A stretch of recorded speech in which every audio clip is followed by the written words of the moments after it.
అయితే ఉగాది వెనుక ఉన్న పురాణ కథనం ఏమిటి? దాని విశిష్టత ఏంటి అంటే కనుక, శ్రీ మహావిష్ణువు వేదాలను అపహరించిన సోమకుణ్ణి వధించి, ఆ వేదాలను తీసుకొచ్చి బ్రహ్మదేవుడికి అప్పగించిన శుభతరుణాన్ని పురస్కరించుకొని, విష్ణువు యొక్క ప్రీత్యర్థము మనము ఈ ఉగాదిని జరుపుకుంటాము. యుగము ప్లస్ ఆది. యుగము మొదలైనటువంటిది ఉగాది. ఈ యుగాది కాలక్రమేణా యు పోయి ఊ వచ్చి చేరింది. అదే ఉగాది. అయితే ఈ పండుగ మనం జరుపుకోవడము పురాణ కాలం నాటి నుంచి ఈ పండగ మనం జరుపుకుంటున్నాము అనేది పురాణ ప్రతీతి. అయితే ఈ సృష్టికి ఆది ఈ ఉగాది కాబట్టి, ఈ విశాల విశ్వాన్ని బ్రహ్మదేవుడు సృష్టించాడు కాబట్టి, బ్రహ్మ సృష్టి ఆరంభించిన రోజుకు దీన్ని సంకేతంగా కూడా మనం జరుపుకుంటాము అని మనకి పెద్దవాళ్ళు చెప్పారు. అయితే ఈ ఉగాది మరి ఒక విశిష్టత ఏంటంటే, ఇది ప్రకృతి పండగ. ప్రకృతి పండగ అంటే ఏమిటి అంటే, వసంత ఋతువు అంటే మనకి 12 నెలలు గడిచిపోయినాయి. అంటే జనవరి, ఫిబ్రవరి కాదు.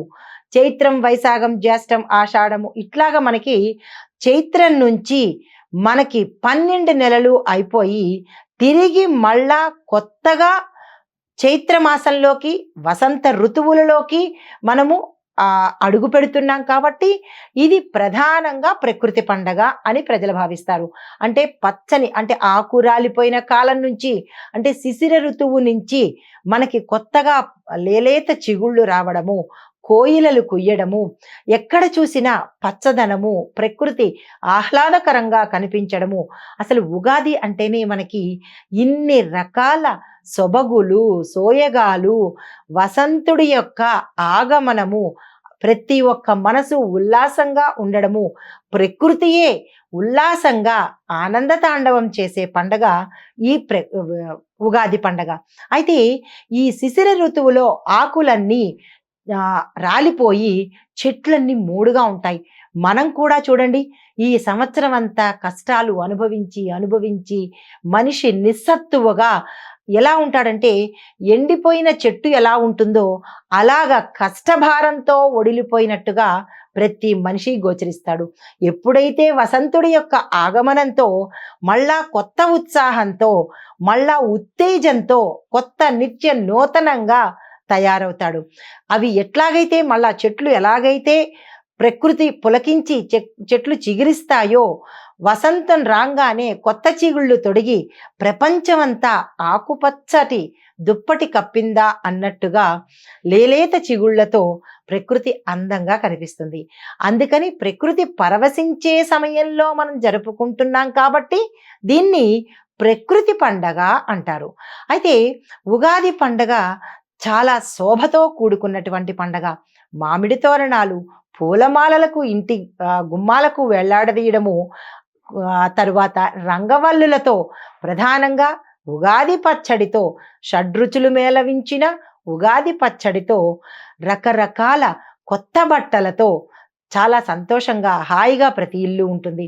అయితే ఈ సంవత్సరం అంతా మన జీవితంలో ఇవే ఉండాలి అనే అంశంతో పాటుగా ఈ సంతోషాలే కావాలి అన్న థాట్తో పాటు, ఏ కష్టాన్నైనా జీవితంలో ఎదురయ్యే కష్ట సుఖాలను స్వీకరించగలను అనే స్థితప్రజ్ఞతను సాధించడమే ఈ పండగ వెనుక ఆంతర్యము.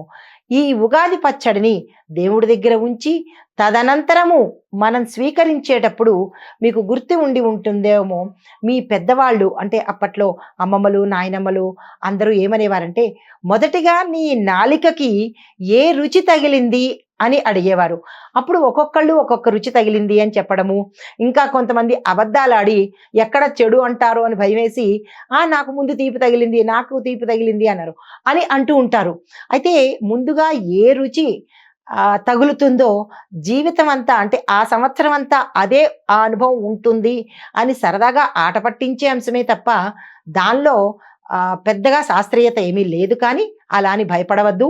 అందరికీ తీపే తగలాలని, ఆ తీపే జీవితం అంతా ఉంటుంది అని అనుకోవడము ఊరికే సరదా కోసం అనుకున్న మాటే తప్ప ప్రతి మనిషి కాలాలు ఎలాగ ప్రకృతి అనుభవిస్తుందో మనిషి జీవితంలో కూడా కష్ట సుఖాలు అనుభవించాలి, తప్పదు. అయితే ఉగాది పచ్చడిలో శాస్త్రీయత ఎంత ఉంది అంటే కనుక మన పండగలు, ఆచారాలు, సంప్రదాయాలు వెనక ఎంతో శాస్త్రీయత ఉంది. ఆరోగ్యపరంగా చూస్తే వసంత ఋతువు ప్రారంభంలో కొన్ని రకాలైన వ్యాధులు, అంటే వైరస్లు కానీ, వ్యాధులు కానీ, రుగ్మతలు కానీ వచ్చే అవకాశం చాలా ఎక్కువగా ఉంటుంది. అయితే దీనికి విరుగుడు కావాల్సింది ఏంటంటే ఆహ్, ఉగాది రోజు లభించే వేప పువ్వు. ప్రకృతి ఎప్పుడూ మనిషికి అన్యాయం చెయ్యదు. బాగా గుర్తుపెట్టుకోండి. ఏ సమయంలో మనకి ఏది ఇవ్వాలో ప్రకృతి అందిస్తూనే ఉంటుంది. కానీ మనిషే స్వార్థంతో ప్రకృతిని నాశనం చేసుకుంటున్నాడు. ఎంత నాశనం చేసినప్పటికీ మనల్ని బిడ్డలుగానే చూస్తోంది గానీ ప్రకృతి ఎక్కడా మనల్ని అన్యాయం చేయటం లేదు. ఏ సీజన్‌కి ఆ పండు, ఏ సీజన్‌కి ఆ పువ్వు, ఏ సీజన్‌కి ఆ సీజన్ తాలూకా విశేషాలను అందిస్తూ ఉంది. దాన్ని మనం తగ్గించుకుంటూ, వినాశనం వైపు అడుగులు వేసుకుంటూ, అనారోగ్యం వైపు అడుగులు వేసుకుంటూ మనిషిని చావుకి దగ్గరవుతున్నాడు. జాగ్రత్తగా మెలగాలి. అయితే ఈ వేప పువ్వు వేసిన ఈ ఉగాది పచ్చడి వసంత ఋతువు శోభకు, అంటే కోకిల గానానికి కూడా విశిష్టత ఉంది. మామిడి చెట్టుకు కొత్తగా వస్తున్న మావి చిగురులు తిని కమ్మనైన గొంతుతో పాట పాడుతుంది. వసంత ఋతువు ఆరంభాన్ని కోయిల తెలుపుతుంది. అలాగే గాయకులు కూడా ఇక్కడ ఒక చిన్న మర్మం గ్రహించాలి. గాయకులు, గొంతుకు సంబంధించినటువంటి వాళ్ళు కూడా మావి చిగురులు, అంటే లేలేతగా ముక్కుపొడుం రంగులో వచ్చే మామిడి చిగుళ్ళను కనుక తిన్నట్టయితే కమ్మని గొంతు మీ సొంతమవుతుంది. అయితే ఇది ఒకటే కాదు, దీనికి మరొక విశిష్టత ఏంటి తెలుసా? పంచాంగ శ్రవణము. ఉగాది అనంగానే మనకు గుర్తొచ్చేది పంచాంగ శ్రవణము, ఉగాది పచ్చడి. అయితే ఈ పంచాంగ శ్రవణము సాయంత్రం సమయంలో తెలుగు రాష్ట్రాల్లో ప్రతి ఒక్క ఆలయంలోనూ చాలా కన్నుల పండుగగా జరుగుతుంది. పంచాంగ శ్రవణం వినడం ద్వారా, శ్రవణము అంటే వినడము అన్నమాట, ఇది వినడం ద్వారా ఏమిటి ఉపయోగము అనే సమస్య మీకు రావచ్చు. అంటే ఈ పంచాంగ శ్రవణంలో మనము సంవత్సరమంతా జరగబోయే మంచి చెడులను, దేశకాలమాన పరిస్థితులను, వర్షాలను, రాబోయే శుభాలు, ప్రమాదాలు, ఉత్పాతాలు ఇవన్నీ చెప్పుకోవడం జరుగుతుంది కాబట్టి, అవి మనకి ముందుగా తెలుస్తున్నాయి కాబట్టి జాగ్రత్తలు పాటించుకుని ఉంటారు అని చెప్పడమే ఈ పంచాంగ శ్రవణంలోని మర్మము. అయితే ఈ గ్రహస్థితులు ఎలా ఉంటున్నాయి, పంటలు ఎలా పండుతాయి అని చెప్పడం వల్ల రైతులు జాగ్రత్త పడి మంచి పంటను మనకి అందిస్తారు. ఇది ఒకటి. అయితే ఈ పంచాంగ శ్రవణం వల్ల సకల పాపాలు హరిస్తాయి అంటారు. ఎందుకు అంటే కనుక ముందుగా రాబోయే ఉపద్రవాలను, మన గ్రహస్థితులను వింటాం కాబట్టి, వెంటనే పరిహారాలు చేసుకుంటాం కాబట్టి, దైవనామస్మరణ ముందుగానే చేసుకుంటాం కాబట్టి మన పాపాలను సగానికి పైగా ఈ పంచాంగ శ్రవణం తీసేస్తుంది అని మన పెద్దలు చెప్పారు. అందుకే పంచాంగ శ్రవణం తప్పనిసరిగా ఎక్కడ ఉన్నా వినాలి అంటారు. అయితే దేశంలో పంటలు ఎలా పండుతాయి, వర్షాలు ఏ సమయంలో కురుస్తాయి, అంటే మనిషికే కాదు దేశానికి, కాలానికి కూడా ఒక హెచ్చరిక లాంటిది. మనం జాగ్రత్తలు తీసుకుంటాము, పరిహారాలు చేసుకుంటాము. మరి దేశంలో యుద్ధాలు, ఆర్థిక పరిస్థితి అవి ఎలా చేయాలి, అవి కూడా తెలుసుకోవాలి కదా. అవన్నీ తెలిపేదే ఈ పంచాంగ శ్రవణము. అయితే వ్యక్తిగత గోచార ఫలితాలు, గ్రహస్థితులు ఎలా ఉంటాయి, ఏ గ్రహాలకు ఏ పరిహారాలు చేసుకోవాలి ముందుగా తెలుసుకుని చేయించుకోవడం వల్ల ఆ గ్రహాల యొక్క బాధ నుంచి ఉపశమనం పొందడానికి పంచాంగ శ్రవణం వినాలి.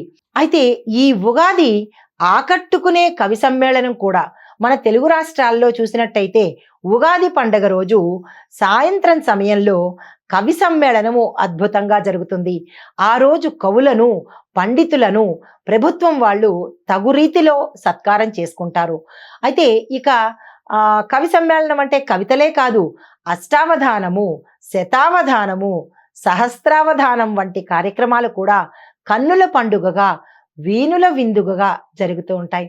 అయితే ఇవి చదవడం వల్ల ఉపయోగం ఏంటి అంటే, పండితులను, కవులను సన్మానించుకున్నట్టయితే, గౌరవించుకున్నట్టయితే, సాక్షాత్తు వాగ్దేవిని గౌరవించినట్టుగా భావించి మన ప్రభుత్వం వారు, ప్రతి రాష్ట్రంలో ఉన్నవారు, ప్రతి గ్రామాల్లో ఉన్నవారు కవులను యథాశక్తి సన్మానించుకుంటారు.